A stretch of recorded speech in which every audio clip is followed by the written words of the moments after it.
Wednesday night, we have another chapter of arguably the greatest rivalry of our generation. LeBron James versus Stephen Curry in a single game elimination play-in tournament game. And now I want to respond to ESPN First Takes segment of who is the more dangerous player for one game, LeBron or Steph.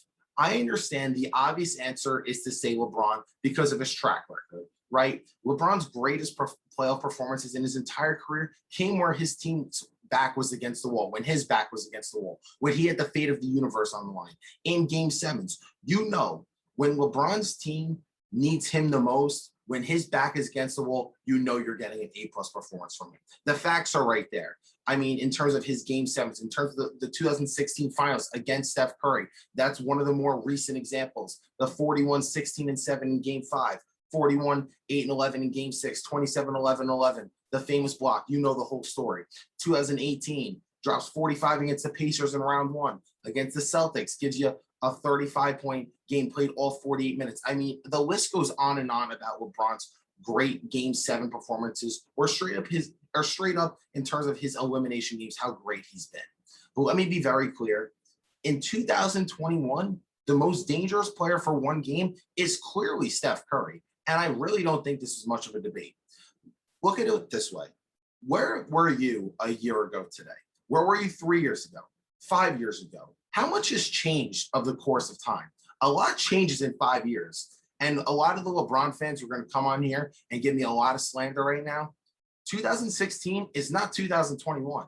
That's what I'm referring to right now. LeBron does not have the same explosion he did 5 years ago. He does not have the same bounce. He does not have the same quick twitch. He's simply not the same scorer he was. He struggles to give you 30 points a game.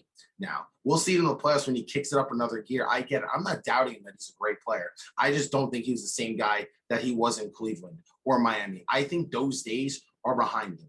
But what Steph is doing right now with this Warriors team, he's the most dangerous player in the NBA.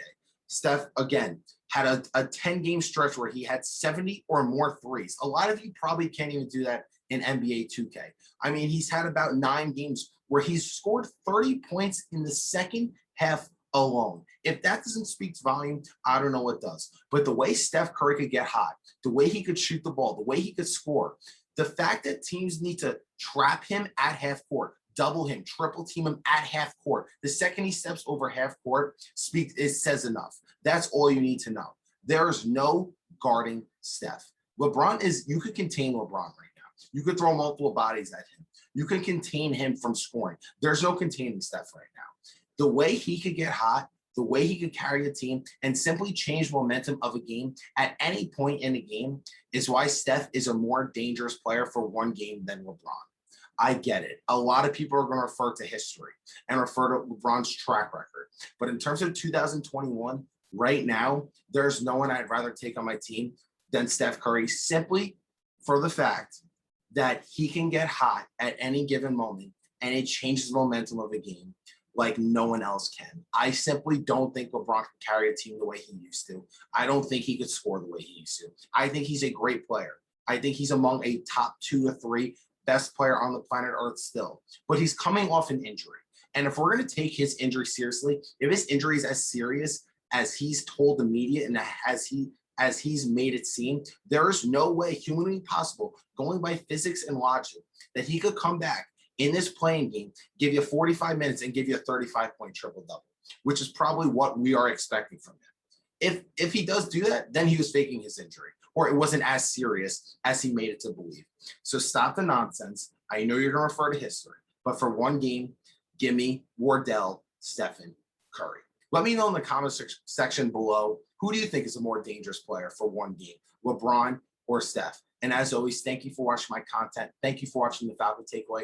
And if you haven't already, make sure you follow the Falco Takeaway on Instagram and YouTube to check out more of my content.